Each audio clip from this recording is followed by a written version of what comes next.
Hi everyone, welcome back to my channel. I'm filming my April favorites today. I've been keeping up the monthly favorites for the last few months. Maybe I started in Feb, so we seem to be doing alright. If you guys want to see what I've been loving for the month of April, then keep watching. First up, I think we should do makeup. One thing I've really been loving is I bought these Australis Metallix eyeshadows. I'll show you the kind of texture of them. It seems kind of moussey. If you put your brush into it, it kind of presses in a little bit.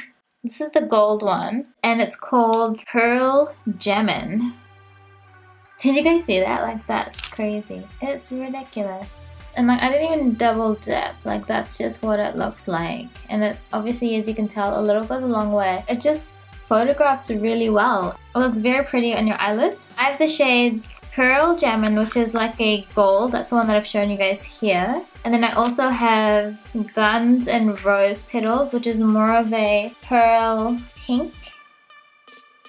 And this one is Lana Del Grey. I'll grab another brush and show you what this one looks like. Kind of like sand. Like, it's the weirdest consistency, but they're very, very metallic. I think these might be similar to the Stila Foiled Magnificent Metals, but I really like these. They're a cheaper alternative if you're living in Australia or New Zealand. So I had an empty Z palette, or Z palette. I, for some reason, wasn't really making the most use out of my Z palette, and I'm not sure why, but then I realized it can just save a lot of space. So these big pans were all in one palette. It was like an Anastasia glow kit, and then these ones, the smaller ones, are an Anastasia contour kit. So really just condensed it down into one palette instead of carrying two of them in like a makeup kit. And then I've also got some shadows along here. These are Morphe shadows. These are Art Deco eyeshadows. And all of these were magnetic on their own. Like, I didn't have to do anything. I would want to get another palette for blushes, like MAC blushes, but they're really good and easy to just carry around in your kit, or just for personal use as well. And like, you can see exactly what's in them, and they're a big space saver because often you don't find that you love every single shadow in a palette, so it's nice to just kind of build your own. You can get the magnetic refills from a lot of different brands now, and like, they just pop out, so it's easier to put in your own cases. One thing that I've been taking consistently for the last month is my Blackmores Digestive Health Recharge Liver Detox. I'm going to put everything, the links for everything down in the description box, because I get like a bit of glare because of my lights and such, so it's really hard to see what these look like. It says it's a liver detox, and I'm usually quite wary about things like this because I don't want it to be like a laxative or anything like that, but I wanted something to help with like my bloating. Sometimes I eat food and my stomach just doesn't agree with it, in the sense that, I don't know, I think some foods are just too heavy for my body to digest.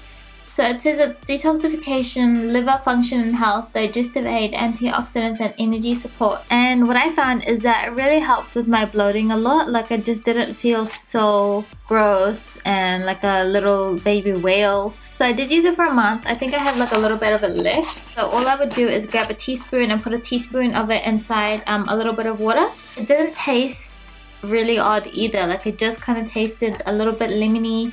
Not too sour, just like has like a mild citrus flavor.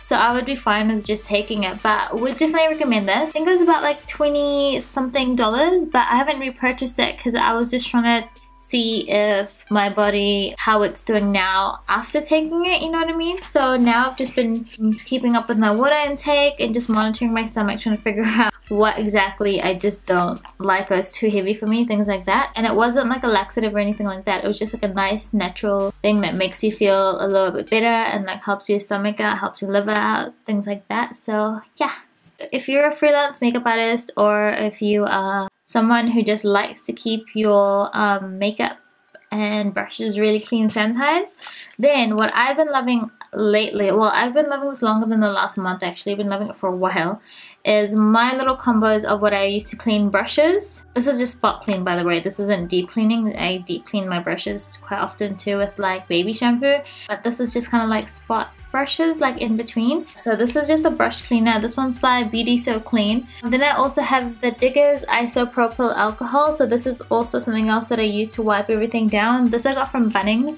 Now that I'm almost out of this, I'd probably switch to another one just because I don't really know where else to get this.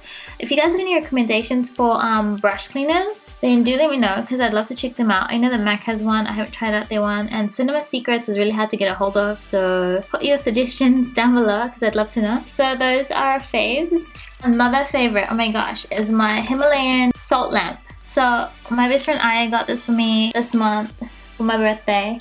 And she just knows me so well to the point where you know that I would love something like this. Like I've never had a salt lamp before. It's good for eliminating negative energy. I don't really know the scientific terms, but I love it. And I like that even if I'm not sure if it actually does anything, but I just like the thought of it. So yeah, I just have this sitting on my lounge and I plug it in and it changes colors. My mom is obsessed with it. She loves this fiery orange color. Is that everything?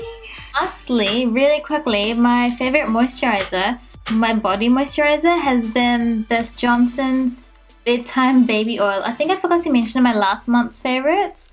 Johnson's Bedtime Baby Oil. It has a really nice scent to it, but I'm not sure what it is. The only thing that really annoys me is this like baby-proof cap. But it smells nice. It's good to just pop into your handbag, and I just put it all over my body and it kind of gives you like a little bit of a sheen like on your legs and on your arms. So I really like that. It just makes me feel really moisturized because I have dry skin and I feel a little bit like dry and flaky in some of my body parts, and I really like this. And it's a cute press-sized version of it. But yeah, if I wasn't using this, I'd probably use the original baby oil, but I like the scent of this one, so that's why I picked it up. I don't know if you guys have known, I've been doing freelance makeup artistry for a wee while now, and I finally started my Instagram page, so it's just Zaahirah Makeup Artistry. I'll put it over here so you guys can check it out, and you can see like client photos of mine.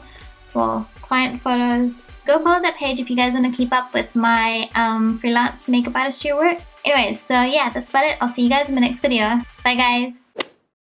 You just gotta make sure the brows as least crazy as possible. I don't know if you can tell my eyelash is coming off, but that's okay. Oopsie daisies. I don't really use it. 2 minutes into this video and I'm yawning. Broccoli. It seems like it's got some good stuff.